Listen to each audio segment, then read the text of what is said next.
ગાંધીનગરના ICD container ડેપોમાં ₹2.32 લાખની લાંચ લેતા કસ્ટમ ઇન્સ્પેક્ટર સહિત 3 લોકોને ઝડપી લેવામાં આવ્યા છે, જેમાં કસ્ટમ ઇન્સ્પેક્ટર સતિન્દર પાલસિંહે ફરિયાદીની કંપનીના કેમિકલ રો મટીરિયલના 272 કન્ટેનર ક્લિયર કરવા માટે ₹2.32 લાખની લાંચની માંગણી કરી હતી। ત્યારે ફરિયાદીએ એસીબીનો સંપર્ક કરી ફરિયાદ આપતા એસીબીની ટીમે ડેપોના પાર્કિંગમાં છટકું ગોઠવી કસ્ટમ ઇન્સ્પેક્ટર સતિન્દર પાલસિંહના કહેવાથી કસ્ટમ વિભાગના આઉટસોર્સ રેસિડેન્ટ એન્જિનિયર અંકિત અને તેના મળતિયા ગુલામ મલેકને લાંચની રકમ સ્વીકારતા રંગે હાથ ઝડપી લીધા હતા।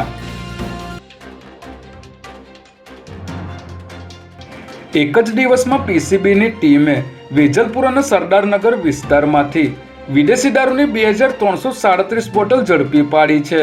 જેમાં સરદારનગરના નોબલનગરમાં આવેલ વાલ્મીકી આવાસના એક મકાનમાં રહેતા બુટલેગર શ્રવણ ઠાકોર અને અશ્વિન ઠાકોરે ઘરમાં દારૂનો જથ્થો છુપાવી રાખ્યો હોવાની બાતમીના આધારે પીસીબીની ટીમે દરોડો પાડી 1837 બોટલ કબજે કરી બંને બુટલેગરોને વોન્ટેડ જાહેર કર્યા હતા। જ્યારે વેજલપુરમાં બરફની ફેક્ટરી નજીક એક ઝૂંપડીની પાછળના ભાગમાં ખાડો ખોદીને છુપાવેલી દારૂની 501 બોટલ પકડી પાડી હતી। ત્યારે પીસીબીની તાબડતોડ કાર્યવાહીને પગલે બુટલેગરોમાં ફફડાટ ફેલાઈ ગયો છે।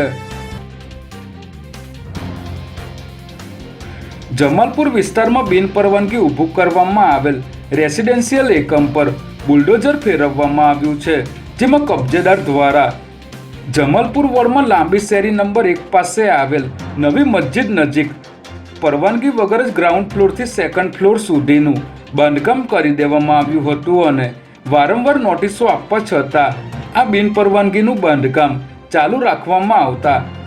કોર્પોરેશનના મધ્ય ઝોન એસ્ટેટ વિભાગ દ્વારા પોલીસને સાથે રાખીને આ બાંધકામ તોડી પાડવામાં આવ્યું હતું।